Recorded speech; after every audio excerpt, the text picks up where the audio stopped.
Okay, guys, how you doing? Happy Tuesday afternoon. We have some news, some goalkeeping news to talk about with the USMNT. Filippo, how are you doing? Doing good, Pete. How are you doing That's yourself? awesome, man. How do you feel? Ethan Horvath confirmed as of today transfer to English Championship side Nottingham Forest. And we're here to talk about it. We're also going to talk a little bit about David Ochoa's flirtations with El Tree and a couple of other interesting transfer rumors and news for various USMNT players. So, how's everybody doing today? Guys, having a good afternoon / evening wherever you are. If you're on the East Coast, it's probably nighttime for you by now. Filippo, before we dig in, initial thoughts on this Horvath transfer. Yeah, the first thing was it didn't really surprise me, right? Because we talked about this on the stream prior. He had offers from Fulham. Apparently, it wasn't Huddersfield. They said Huddersfield, but apparently it was also QPR had an offer for him. And what's the name? And Nottingham Forest. We did mention Nottingham Forest before. So it didn't come as a surprise. It definitely wasn't my favorite option. It doesn't seem like he'll start right away. He'll compete. There is a starting goalkeeper there. So there is a goalkeeper to lose his starting job. Yeah. But let's see. Let's see how it goes. So the real reason we want to talk about it is because the incumbent, right, is Bryce Samba, who not last season, but the season before won championship keeper of the season, right, or team of the season. So, but yeah, best keeper.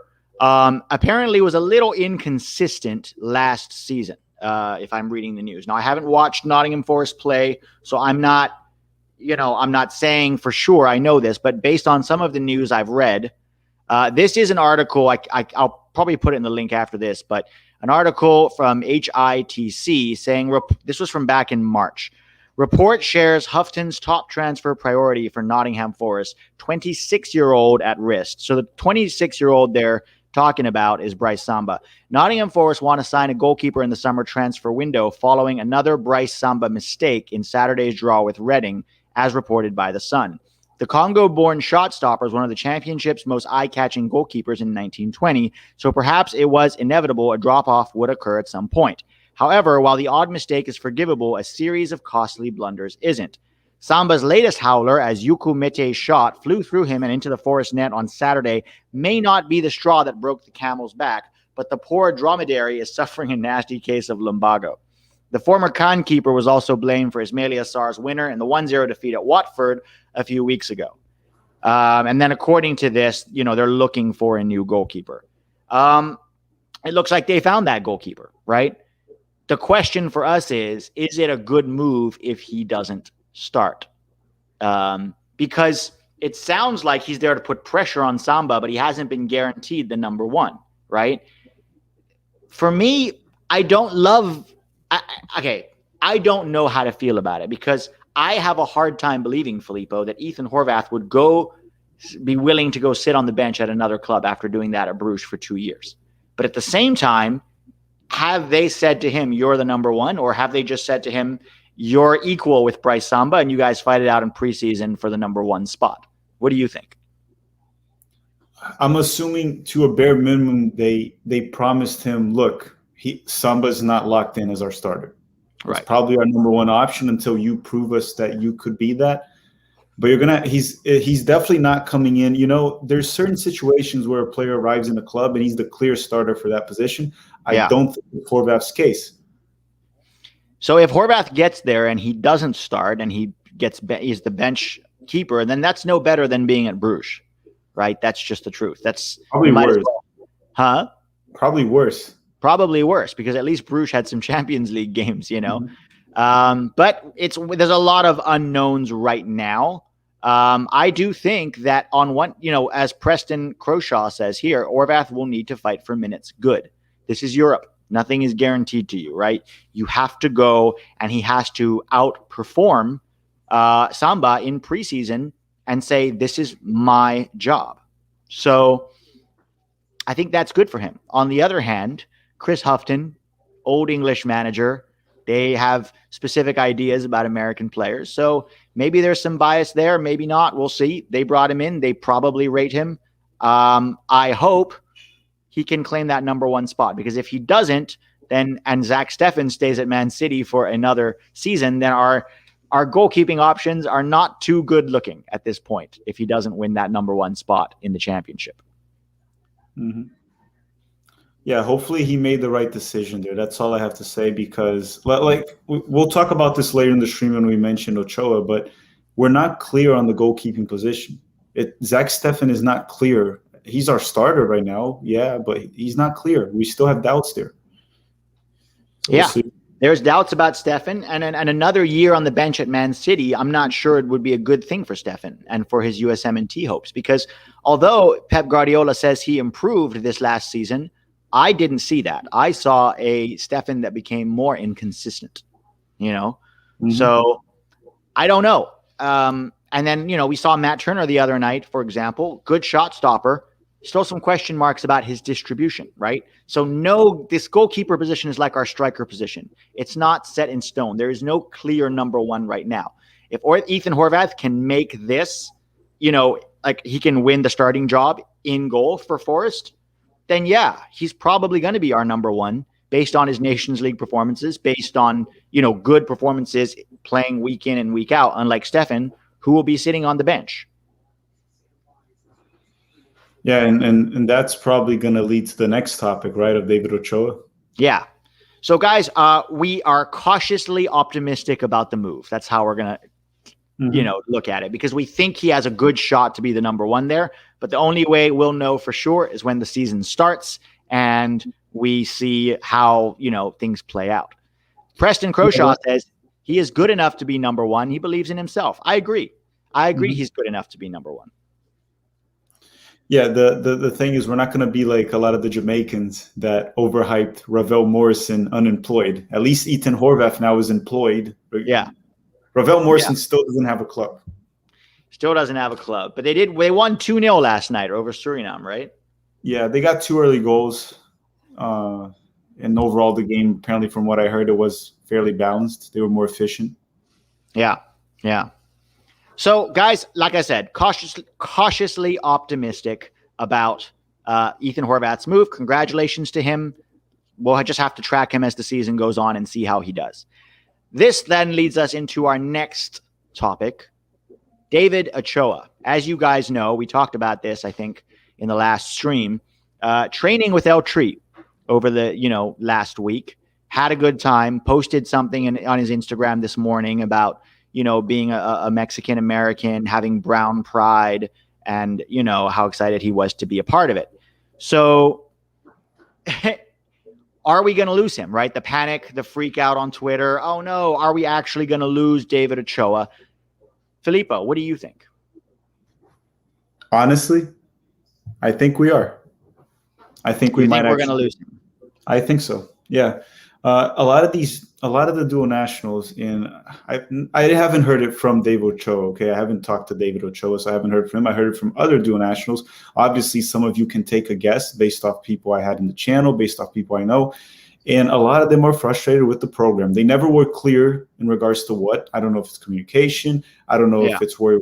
I don't know what it is. They weren't clear about it, and some of them have spoken about it. Okay, so I think Ochoa is in that. He's one of those that is frustrated. And honestly, it comes down also to, do we blame him? Do we not blame him? We don't know. We don't know the facts in there. And also another thing that plays a role is definitely they look at the options where they have a higher chance of playing, right? That has to play a role as well.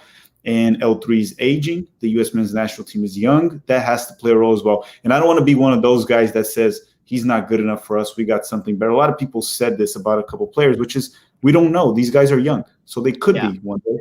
But guys, but they look into the depth chart and they see the players there. They're like, look, L3 is aging. I'll have more chances there. Yeah, so there's a couple of things to talk about that. Like you said, we don't know how good Ochoa is going to be. Nobody knows how good Ochoa is going to be. What we do know is he's a very promising keeper with a very high ceiling. We know that, right?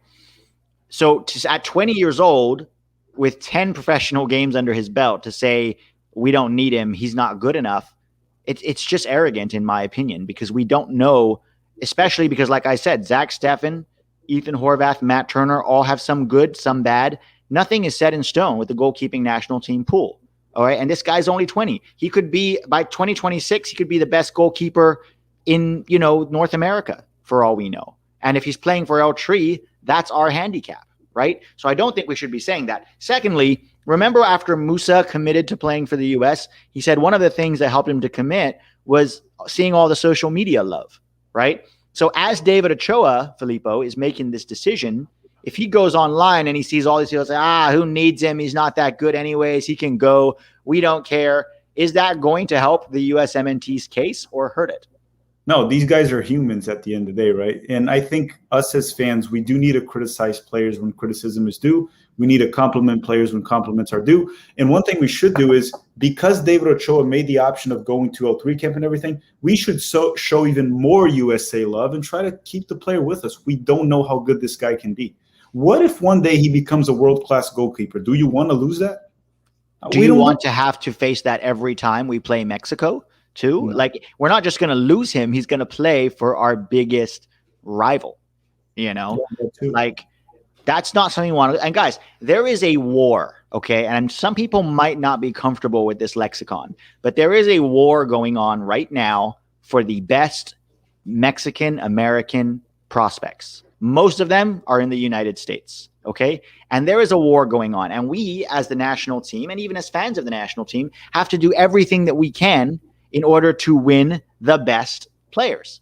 So part of that war is on the federation and on the coaching staff, but part of that war is also on the fans, right? We need to be the guys reaching out to them on social media, telling them, we love them, we want them, putting the U.S. flags, like Musa said, because that has an impact, and not bad-mouthing them on Twitter or Instagram for spending a few days training with another national team. Does that make sense? Yeah. Would you agree with me, too, that, we're going to lose dual nationals from time to time. That's going to happen. Yeah. But do you agree with me that when there's, let's say, we have so many Mexican Americans that choose L3 over the US, how many is a point where we start to question the federation as well? How many does it have to be? I think the federation should always be under question, right? We lost Efra Alvarez and we lost Io Akinola. And when we did, a lot of people said, they're not that good anyway. It's fine. All right. Efrain Alvarez has more technique in his, skill set than Sebastian Lletget. So the idea that we don't need him, I don't know if that's true, right? And he's still 18, 19. We don't know how good he's going to be. Now, in his case, he was long before Berhalter was here. He defected to Mexico. Berhalter tried to win him back. He couldn't. I'm not going to blame Berhalter for that. That's his choice. Congratulations to him. Losing Io Akinola, some people say, we don't need him. What strikers have been performing well for us? Let me just ask you that. What, strikers do we have that have been blowing up for the national? Do we even have a number one striker right now? Zardes started the last game. Right. And when DK came on, was he impressive? No. Right? So it's not like our striker pool is so deep with quality that Io Akinola, we can afford to lose him. I think we have to be a little more circumspect about some of these players. And, one of the arguments with dual nationals, Filippo, is people say, it's all about their feeling and they just have to go with their feeling and their heart. Yeah, that is true. But guess what? People's feelings can be changed by the way you treat them, by opportunities that they are given, by belief, coaches and fans who believe in them, right? So, yeah, it's not just that they're sitting back there and they've had their mind made up since they were 3 because they grew up in a Mexican household, right? A lot of them are open. And when they are open, we need to show them love and we need to believe in them, not, get mad at them for training with another team for a couple of days. I don't know. That's my take on it. I laughed because some people are saying we have bred Guzan. But look, would this have happened if we brought Ochoa to Gold Cup, right? Would this have happened? I don't think so. No. And let's address the idea of predatory cap tying, because there's some people on Twitter that are very angry about that. Like, predatory cap tying is when you bring a guy into your program and you cap him just to keep him away from a rival, but you have no intention of playing him with your team, right? That's predatory and that's wrong. And you absolutely shouldn't do that. Ochoa did not, like, if we brought Ochoa in, he's been with the program. He's been with the Olympic under 23s. He's been with the World Cup under 20s, right? And he was with the Nations League and won a Nations League medal. So clearly we believe that he is a part of our program long term, right? So should we have brought him into the Gold Cup, said, we believe in you, we believe you're part of this program, would you like to come and play for us in the Gold Cup? Maybe not as the starter, but maybe to get half a game against Martinique, and now you're capside, right? Now, people say, oh, he might have turned it down. He didn't turn it down because Greg Berhalter said he felt it was better for Ochoa to stay at RSL and play 5 games rather than play for the national team, which I disagree with. I think he should be in the Gold Cup. Yeah, well, plus we need to know, how did Berhalter communicate that with David Ochoa, right? He goes to David Ochoa, he says that, and then Ochoa comes up to him and says, no, Greg, I want to be there. And Greg goes, no, I'm going to bring like this 36-year-old goalkeeper instead. Yeah. And Ochoa's probably, you don't know, maybe Ochoa told Greg, he's like, no, man, I don't care. I want to be in camp. And he didn't bring him. So he went to a tree camp. And, so guys, and guys, remember one thing. When Ochoa had the Olympic, okay, let's go to facts here real quick, Pete. A couple of things. The interview I had of Junior Araujo, he said one thing that we do need to always think about. He said that during the Olympic qualifying, he didn't feel like the atmosphere, everything in camp felt right. It didn't feel like a family. He kind of like said in his own words, it felt like it was divided into groups. Okay. Araujo said this. Araujo said this. Oh, at my channel. He said that. Okay. So he made that clear. He didn't use the word divided, but he did say he didn't feel like the group was together. It seemed like there were small groups in there, and he didn't seem happy at all, and he didn't want to go into details. When we lost to Mexico and David Ochoa made that mistake, there was one player that went to hug David Ochoa, and it was Junior Araujo. There's a picture of it. Remember that? He made that mistake. We got eliminated. So it makes you wonder. Junior Araujo has done it. One Mexican-American, Ochoa, another Mexican-American. These guys clearly seem close in some level. Yeah. How much do all these guys communicate? How much does Jonathan Goesz also communicate with these guys? Yeah. So we got to be worried, because we could maybe losing these guys can draw a pattern of losing a bunch of dual nationals from Mexico. And one day we're going to get one that's going to be very freaking good. Yeah. And we're going to regret it. Yeah. It's not going to be all Jonathan Gonzalez. It's not going to always be like that. No. And guys, there is a reports in the Mexican press right now. I was seeing this on Twitter earlier. A reporter named Martin del Palcio Langer, okay? And what he is reporting right now on Twitter, I'm going to read it to you, lines up with what both Filippo and I have heard about certain things going on in USMNT camps, okay? He says, something is happening in the U.S.-Mexico rivalry with players with dual nationality. There are already 3, Ochoa, Araujo, and Goesz, who are seriously thinking about going with El Tri. There are also rumors about Pepe. To this is added that others complained about the treatment received at the USMNT camp. Something happened in one of the calls of the EU team, I guess that means US team, that left the Mexican Americans very dissatisfied, and the information between soccer players is transmitted very easily. El Tri has taken advantage of it to call several as sparring partners and show them that there is a lot of interest. So that's an English translation of what was in Spanish. And now listen, I don't know if that's true, okay? It's, Mexicans obviously are going to put things in the press to try to get these guys, and I'm not saying that's true. But when that lines up with some of the things that we have heard from the players themselves, it does make you wonder what's going on in USMNT camps. And I don't want to be a conspiracy theorist, but when you have little pieces, you try to piece them together and go what is going on here? And maybe it's nothing. But I think we should pay attention. And I think maybe we should take some time to go show David Ochoa some love on his social medias. What do you think? Like you said, we don't know where the source from this guy is coming from, why he's saying this, if he heard it from the players. But based off the players and even agents we've talked to and people involved, and even, like I said, you guys can go to the channel and see Junior Araujo's interview when he talks about the Olympic qualifying. It sounds a lot like that. Something happened, he didn't like it, didn't feel comfortable. Now, it could be just that he was benched. That could be the reason, which is silly if that's the reason. But it didn't sound like that was the main problem. So as much as we don't know about the source, it does seem to line up with a lot of things we've heard. Yeah.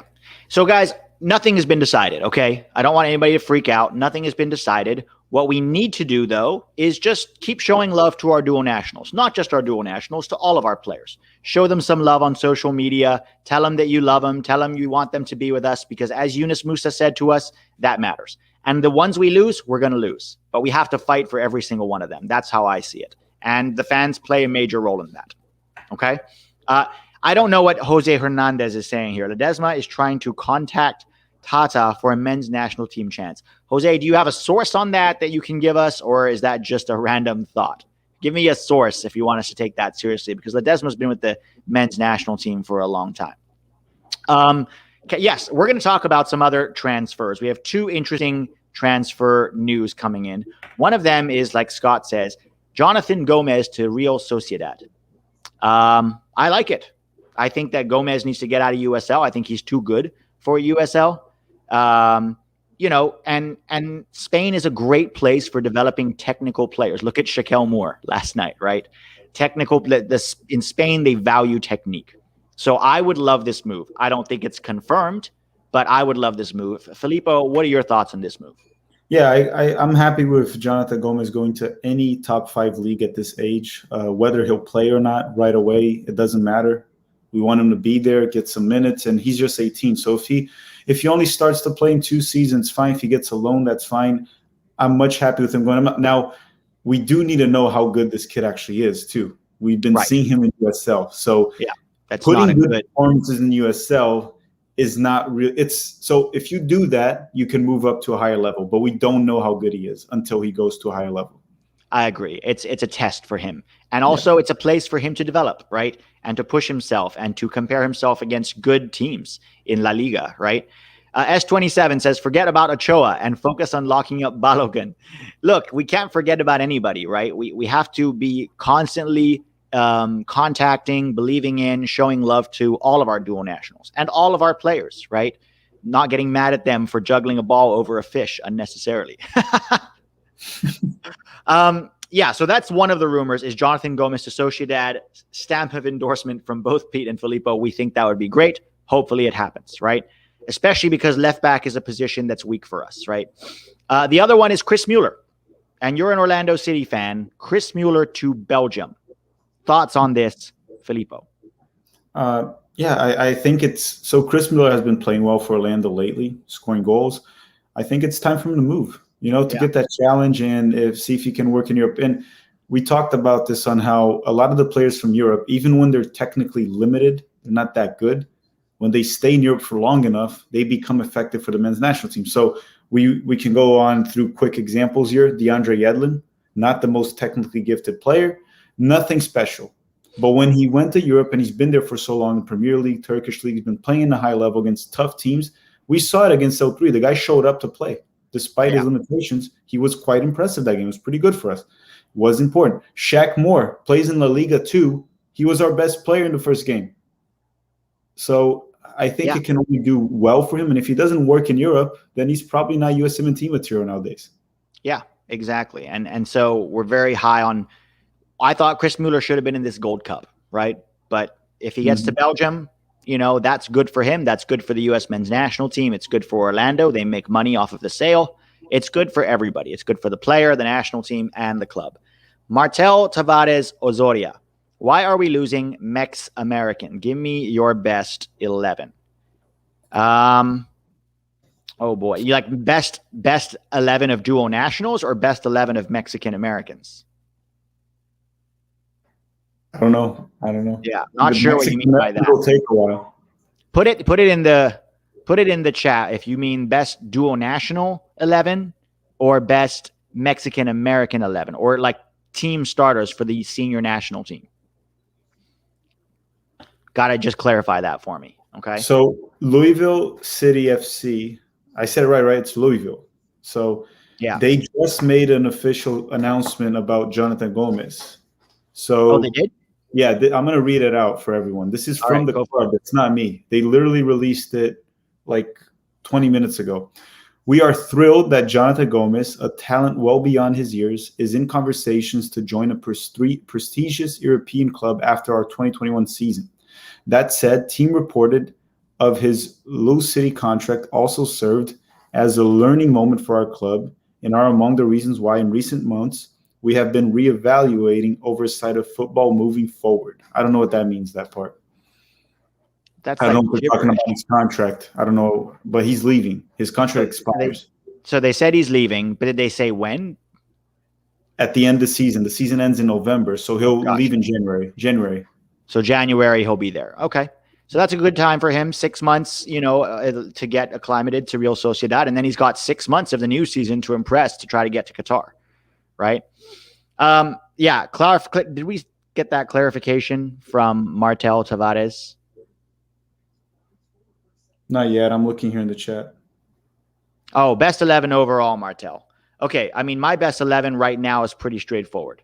I would take Ethan Horvath for now in goal. Ethan Horvath. Serginho Dest, Chris Richards, John Brooks, Anthony Robinson. Midfield, Gio Reyna, Weston McKennie, Tyler Adams. Left wing, Christian Pulisic. Right wing, Tim Weah. Up top, Josh Sargent. Filippo, you go. I would go with the same lineup. Just the goalkeeper, I might still go Stefan. I want to see if Horvath will actually play. But then again, if you go with Horvath, it's not really going to be a problem as well. Yeah. John Constantine, we've always supported the Mex-Americans. They choose El Tri because of the pressure from friends and family. I don't think it's a one-size-fits-all, man. I think there's a lot of reasons why they choose differently, Being a dual national, I'll accept, is complicated. It's not simple. But we can still do everything we can to make them feel loved and wanted by our fan base, and then they'll choose whatever they choose. At the end of the day, though, we all have lots of other options, too, who will choose us. I think we should stop trying to blame others too and start blaming a little bit, not ourselves, but the federation a little bit instead of blaming the family. Look, we have Mexico that are qualifying to every single Olympics, every single World Cup. They're also winning the Gold Cup this decade. They won more than us this decade, right? Yeah, they won more than us this decade. So these guys are growing up into that. So why would they pick the program that can't even make it to the Olympics? Why would they pick the program that doesn't qualify to World Cup? We need to prove ourselves. Mexico's more proven. So, it's not really a one-size-fits-all approach, John. Cincy Orange Man. The more Mexican Americans representing the U.S., the more American El Tri fans switch to USMNT. Yeah, I agree with that. I agree, because if they see players that are like them, it's identity, right? And, these guys are like me and they're playing for the United States. There's a pride in that, seeing a David Ochoa in goal, or Uli Yanez on the wing, or a Richie Ledesma in midfield, or, Julian Araujo. There's so many guys that we could have on our national team. But those guys have to also earn it, right? They have to, Julian Araujo has a lot of competition. David Ochoa has competition. Uli Yanez has to have a good season to get a call up again, right? You can't just give it to them because of their Mexican American. You have to earn it with your play on the field. That's the beauty of soccer, right? It's a even playing field. It doesn't matter where you're from or what you look like or your race or your background or your language. If you're good, you're good, and you'll play, right? Well, in our minds, maybe not in Greg Berhalter's, but yeah. Again, guys, look, it has nothing to do with also pressure and everything. We have to reach a point in the U.S. where we have so many players that we don't fight for dual nationals anymore. We call up the players we want. Whoever wants to play plays. We don't even waste time calling dual nationals.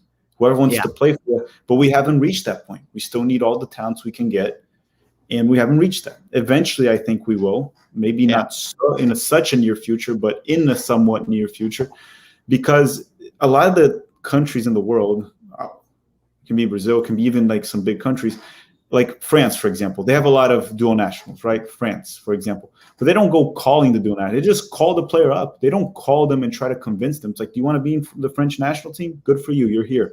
If you don't, that's your problem. But we are not in that point yet. James Gallen. Yeah, I agree with that. I remember being a lot more supportive of the USMNT when Bedoya and Agudelo were more prominent because they were Colombian American like me. Yeah, absolutely. That's very true. And that's true across the board. We do need to have more Hispanic Latin Americans playing for our national team. But again, it has to be earned through your play on the field, right? So, I don't know if there's any other rumors right now. Josh Sargent scored a hat trick in a friendly today for Werder Bremen, so that's exciting news. It's good to see him scoring goals. He needs to get his confidence, his mojo back, right? He's very much like suffered at Bremen. Hopefully he gets a move. If he doesn't get a move, maybe playing in the second Bundesliga where it's easier to score goals than the Bundesliga will give him his confidence back. We know he's a talented player, guys. So keep an eye on Josh Sargent. Michael Garrison. We need to start a grassroots coalition. I think you mean coalition to get dual nationals to select the USMNT. Tack, Pete. We need your influence to get people to spam US flags. I don't know if you need to spam US flags. There's various ways of showing love, right?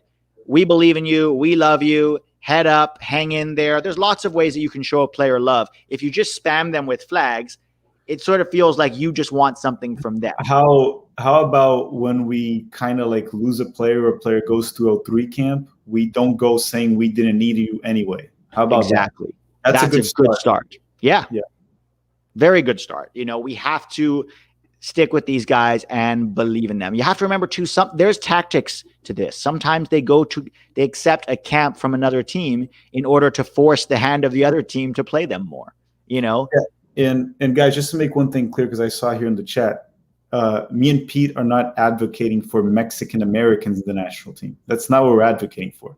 We're advocating for good players. If he's Mexican American, perfect. If he's not good enough, that's fine. It's not we're advocating to have every dual nationality. We don't care about that. We want the best players in the national team. However, if you do get some Mexican Americans in the national team, you're more likely to bring more of them in, and then more talent will come. And obviously you can grow the fan base as well. But the main goal right now is to get the best players possible. Yeah, we want the best players playing for us. And if those best players are Mexican American, then we should be absolutely recruiting them. So Christopher Park Chenet. Do you guys know anything about Michael Wentz from Mönchengladbach? He's a German-American center back who started their last preseason game with Scally. I do not know anything about him. It's the first I'm hearing of him. Do you know him, Filippo? First time I heard that name too. Okay. Well, I'll start doing some research on him. Thanks for the heads up. See, this is the great thing about having a community is we can all give each other heads up on dual national players. Yeah, this is awesome, guys. Thanks for coming to hang. Oh, let's talk real quickly about Indiana Vassilev, who moved from Aston Villa to Inter Miami. This is the beauty of MLS. If you flame out in Europe, you can still come home and have a good career and maybe rebuild from there, get some confidence back, and then go back to Europe or stay here and have a good career playing for MLS, right? We want as many people playing soccer in America as possible. So I'm happy for Indy. I don't think he's got a very high ceiling. I don't think he's ever going to be an elite player, but I'm happy that he can come back to Inter Miami and maybe try to rebuild his career in MLS. So thanks for the heads up about Michael Wentz. I'm going to do some research on him, Chris. Eric Fuentes. Can you guys name some dual nationals that would make the USMNT better? Just curious. I don't know of many. Well, yeah, let's name a couple. You want to go first, Filippo? Yeah, well, right away, let's start with Floating Balogun from Arsenal. Center forward. Looks pretty good. Pretty good. And we're having issues in that position. So honestly, depending on what level he is right now, he could even be a starter the way it's looking for us right now. So that's one right away. The first one comes.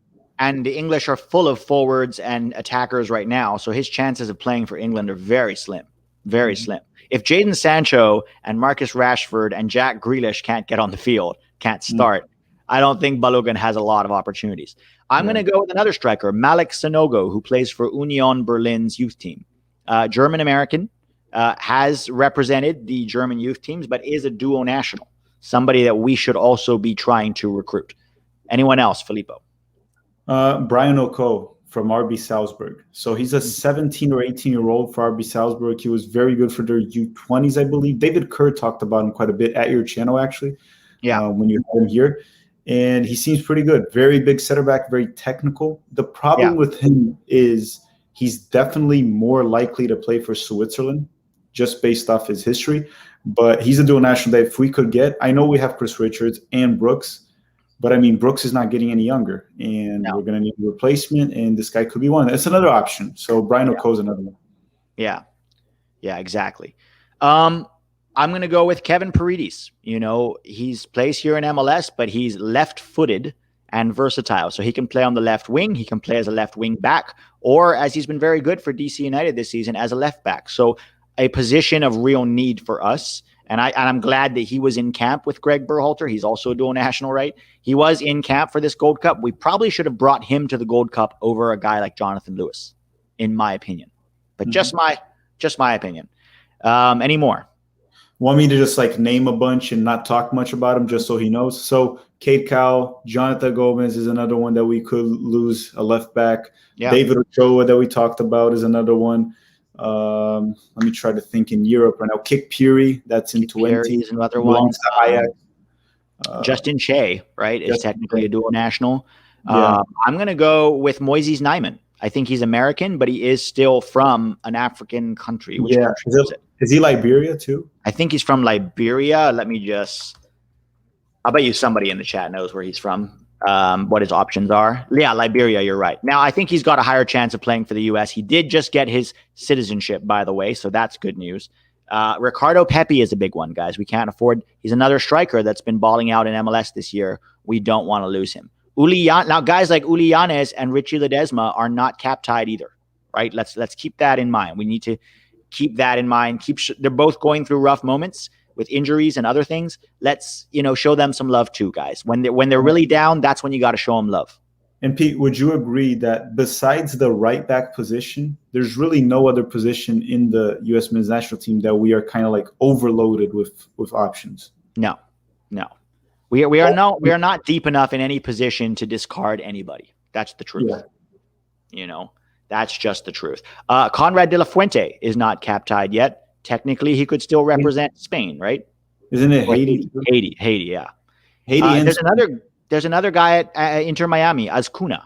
Another interesting one, played for Dominican Republic in the Olympic qualifiers and was easily the best player on the field when we played them. He was better than all the American players as well. So someone to keep an eye on. Tomas Romero, LAFC goalkeeper, who actually has represented El Salvador in the youth teams, but recently turned down a Gold Cup call-up because he wants to represent the U.S. He got the starting job from Pablo Cisniega. He's only 20 years old, Tomas Romero, and he's been really good for LAFC in 5 or 6 games. He wants to represent the national team, the U.S., from what I've heard. Chituru Odunze, Johnny Cardoso too. John Cardoso. So there are a ton of these dual nationals that we should be consistently showing love to, believing in, spamming them with U.S. flags. You can put U.S. flags at the end of a supportive comment, but just spamming them with flags, I don't think that does much. It can be a little bit spammy, guys. Show put a supportive comment, psyched for you this season, and then put an American flag after that so they know it's coming from an American. That's fine, but don't just put a line of flags, All right. Bart, Vikings 23, Balogun chances. We don't know. What do you think?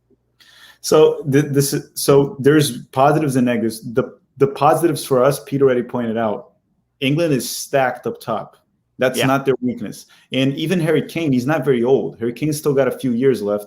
What is he, 29? So he's got at least like 4 to 5 years maybe on a pretty good level. Then you've got also Calvert-Lewin, and there's more options. Jadon Sancho, Marcus Rashford. Sterling is long gone too. I don't like Sterling. But the positives are the competition there is very, very tough, and a lot of these players are hyped, and England will not stop playing them. Yeah. The negative is he signed with Arsenal again, so he's staying in the Premier League. If he left the Premier League, the odds of recruiting him would be huge. Yeah. Now, if he goes on Arsenal and he scores 20 goals in a season or the other season, then maybe Premier League, maybe the FA will call him up. So, yeah, those are the positives and negatives. So, honestly, I would actually say it's probably 50-50 because I think there's more odds of us calling him up first. Yeah, and I think we should get on that, right? Get on it sooner rather than later. TS, Conrad debut today, nutmeg on 6-yard box. Awesome. I'm really excited to see Conrad at Marseille, guys. I think he's going to have a really good season and is going to surprise a lot of people. All right. 1 or 2 more questions, guys, and then we're going to take off. I've got some work to do. Filippo has some soccer to watch. This was just kind of an impromptu. Let us know. Oh, by the way, guys, hit the like button if you haven't already. It helps other people to find this video on the replay. So if you haven't done that already, everybody go do that. It's like spamming a U.S. flag on our YouTube channel. 1 or 2 more questions, and then we're going to take off here. But thanks for coming to to hang out. And if you guys like these impromptu streams when there's news like this that we should talk about, sometimes it's hard to craft a whole video. It takes 2-3 days by the time you edit it. Sometimes it's easier just to hop on a live stream and discuss it as it happens. So if you guys enjoyed this, let me know, and I'll try to do this a little more often. I know Filippo does like 3-4 videos a week. I only do 2, but I'm down to add a live stream or 2 if this is something that you guys enjoy, okay?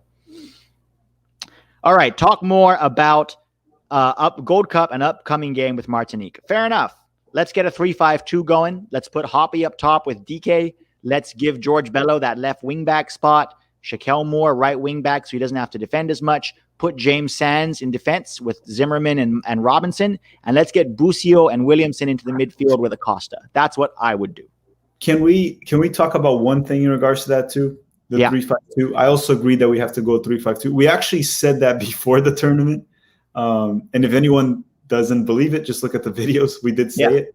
Yeah. I actually have a whole video exclusive for that, the 3-5-2. But let's just put out one thing. Berhalter did not put a 3-5-2 against Haiti because of some tactical genius in the moment. He ran out of wingers. He had to play Zardes on the left wing. He saw it wasn't working. Yeah. And he was like, I don't have wingers. So he switched that formation because of how bad his call-up was. Unbalanced call-up. His unbalanced call-up. Yeah. And even after he lost Areola, he still didn't switch to a 3-5-2, right? He left it as a 4-3-3 with an unnatural winger in Gioacchini on the right. And he didn't switch it until, was it the 76th minute? And he went to a 3-5-2.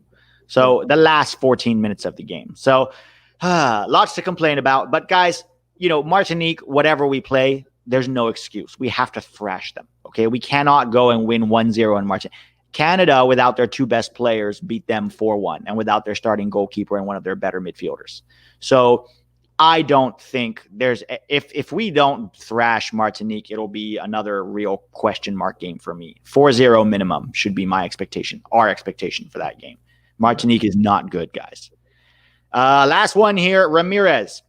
About World Cup qualifying, I know it's the players in form, but then again, it's Berhalter. I'm afraid he rotates around the 40-man roster, and it hurts us in one of the qualifiers. What do you guys think he will go about it? What does that mean? So I think what he means is Berhalter had that 40-man provisional roster for he had a 40-man provisional roster for Nations League, and he kind of used those 40 guys, besides a few like De La Torre that didn't come up. He used kind of like those 40 guys in Nations League and Gold Cup. So what he's saying is he thinks Berhalter might just rotate throughout the qualifiers with those 40 guys. And I actually agree with him. I think Berhalter will do that, unfortunately. Yeah. I'm not sure what the plan is with Berhalter. It's so hard to predict what he's going to do because he's so like all over the place. Let's see what happens. Hopefully not. Hopefully the good players get selected. Famine 41. You've guys inspired me to learn more about soccer from a tactical perspective. Do you have any resources that you recommend that I should read? Filippo, do you want to take that one first? So it's very hard to learn reading at times with soccer. You need visuals. So you can look into channels. So you're obviously going to catch on to a few things we say here, especially terms. So watching a few good channels. I think Statman Day, I don't want to be advertising other channels, but I'm going to give one here. If they have value, advertise them. Statman Dave is a pretty good channel on breaking down tactics, and I've watched several videos. He is very accurate with what he does. He's not BSing. That's if you want to watch, right? If you want to do something more interactive and play, and you want to learn about tactics, don't play FIFA. Play Football Manager. You will learn about tactics playing Football Manager. It'll be a little confusing at first, but you'll learn. You understand roles. You understand different tactics, different strategies in the game, and you'll lose games and you'll learn from it. So I'll point out those two. Probably reading wise, I don't know.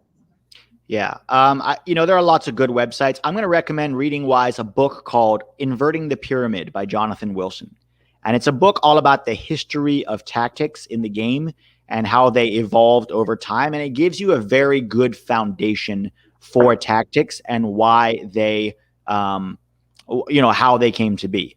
The other thing I'm going to recommend is my Patreon, because that's where I do a lot of tactical stuff with game clips. So if you'd like to learn more about tactics, on YouTube, we can't do game clips. We'll get copyright strikes. But on Patreon, I can show clips demonstrate tactics, pause the video, explain what's happened. And I do that for every game. So that's another option.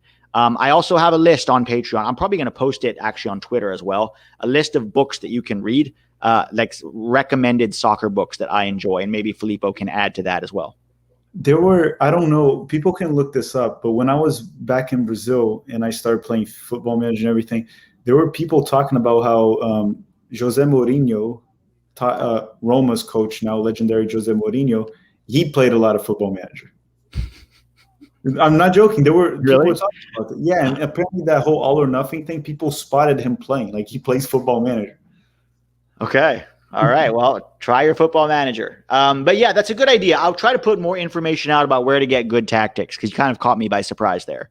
I read a lot of tactics and I go to a lot of different places. I'll probably put a compilation and put it out for you guys. Guys, this has been fun. Real quick piece of news. Our first World Cup qualifier against El Salvador is going to be played behind closed doors because of COVID in El Salvador. So no fans, which benefits us because those fans are loud and passionate and aggressive. So that's a good thing for us. It's unfortunate for the El Salvador fans who won't get to watch their team play. Just a little piece of news. Filippo, thanks for coming to hang. I hear Qatar is about to kick off. Let's go watch how they do.